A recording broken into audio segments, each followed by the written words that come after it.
Meeting मध्ये हा, होतो. हा, तुम्ही सर. नीट प्रेस बघितली तर आपल्या लक्षात येईल. अहो साहेब, मी तुमच्या सगळं कोणाच्याही तुमच्या विरोधात बोललेलो प्रेसला नाही. ऐका तुमच्या प्रेसला तिकडं 2 मिनिटं फक्त एक बडवे म्हणून बोलतो. आम्ही बीजेपीला मानणारे माणसं आहेत.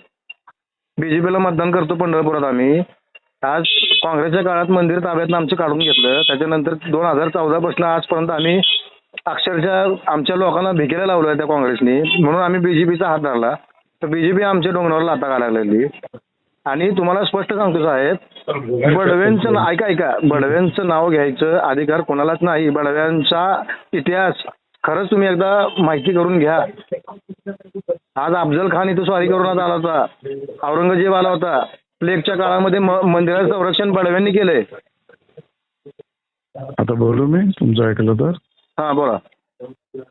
तुमचा गैरसमज होतोय.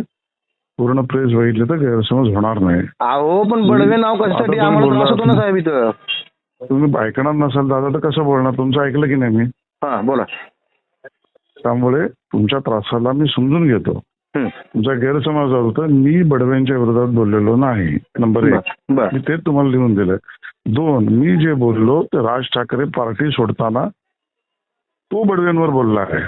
कोण? राज ठाकरे. मान्य 100%. हा, 2 3 मी त्यांना तुमच्यासारखंच राज ठाकरेंनी बडव्यांचा उल्लेख केलाय त्याचं क्रिटिसाइज करतोय, आलोचना करतोय.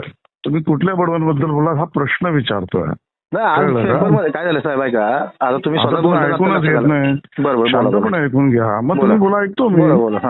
तुमचा हा समज आहे की मी बडव्यांच्या विरोधात बोललो, हे नाही. राज ठाकरे पक्ष सुरू करताना या माझ्या विठ्ठलाला बडव्यांपासून मुक्त करायचं असं म्हणाले. का म्हणाले? कोणाबद्दल बोलले? ते बडवे कोण हे राज ठाकरेंनी सांगा. आम्ही त्यांना प्रश्न विचारतोय. मी तुमची बाजू घेतोय. मी तुमच्या विरोधात नाही बोलत आहे. एवढंच मला म्हणायचं आहे. बोला. आता मी बोलू का साहेब तुम्हाला? बोला. हे बघा, आम्ही आशिष शेलार साहेबांना खूप मानणारे माणसं आहेत. अरे मी आशिष शेलारच बोलतो. मी सरकी तुम्हाला SMS ला रिप्लाय केला. मी स्वतःच करतोय. तुमचा गैरसमज तिथेही करतोय. मी स्वतः करतो. आता मी मीटिंग मधून बाहेर आलो तेवढ्यासाठी. 2 मिनिटं फक्त माझं म्हणणं, फक्त 2 सेकंद मला बोलू द्या फक्त. आज आमची परिस्थिती इतकी वाईट अवस्थेत आहे साहेब. 10 ते 15 हजार लोकांचा समाज अक्षरशः रस्त्यावर या काँग्रेसच्या काळात काढलेला आहे सगळा. आज इतक्या वाईट अवस्थेत आमचा समाज असताना हे नाव येतं, त्याबद्दल आम्हाला वाईट वाटतं साहेब. माझे वडील अक्षरशः तडफडून मेले मंदिर ताब्यातनं गेल्यानंतर. हॅलो, मी ऐकतोय. परत बोललो तर तुम्ही म्हणाल ऐकत नाही. बोला. हा, माझे वडील तडफडून मेले, 15 दिवसात. आज मंदिराचं संरक्षण हजारो वर्षापासून बडव्यांनी केलं. कट्टर हिंदुत्ववादी बडवे समाज आहे, लक्षात ठेवा. आणि तो समाज कायम आजपर्यंत तुमच्याबरोबर आहे, ह्याच्या पुढेही तुमच्याबरोबर राहील. फक्त आमची एक तुम्हाला रिक्वेस्ट आहे की तुम्ही आमच्या बाजूने उभा राहा. तुम्ही आता मला बोलतो ना. हा, तुम्ही बोललात ते मान्य आहे मला की तुम्ही बडव्यांची बाजू घेऊन बोललात. आता मी बोलू साहेब? हा, बोला.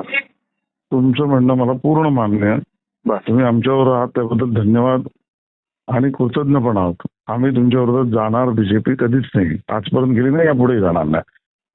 तुमची झालेली अडचण तुम्ही मला सांगितली, हा वेगळा विषय. त्याच्यासाठी आपण नक्की भेटू, नक्की बोलू, मार्ग काढू, मुख्यमंत्र्यांकडे जाऊ. काही अडचण नाही. आता गैरसमजापुरतं मी तुम्हाला क्लॅरिफाय करतो की हा विषय तो नव्हता आणि मी असं बोललेलं नाही, बीजेपी असं बोलणार नाही. एवढंच क्लॅरिफाय केलं. तुम्ही क्लॅरिफाय करून घ्या, एवढंच माझी विनंती. आणि आम्ही तुमच्यावर आहोत बस. आणि तुम्हाला भेटायचं साहेब मला, मी पण मुंबईला येणार आहे. पुढच्या आठवड्यात या घरी भेटू आपण. हा, पांडुरंगाचा प्रसाद घेऊन येतो. पांडुरंगाची मूर्ती, पांडुरंगाचा एक बडवे म्हणून बरं का, जे जुने पुजारी हजारो वर्षापासून. या नाही, स्वागत करेन मी तुमचं. या. हा, आणि फक्त एक आहे. आता मला जाऊ द्या मीटिंग मध्ये दादा. तुमच्यासाठी मी बाहेर आलो बोलायला. ओके, ठीक आहे, ठीक. चालेल. ओके.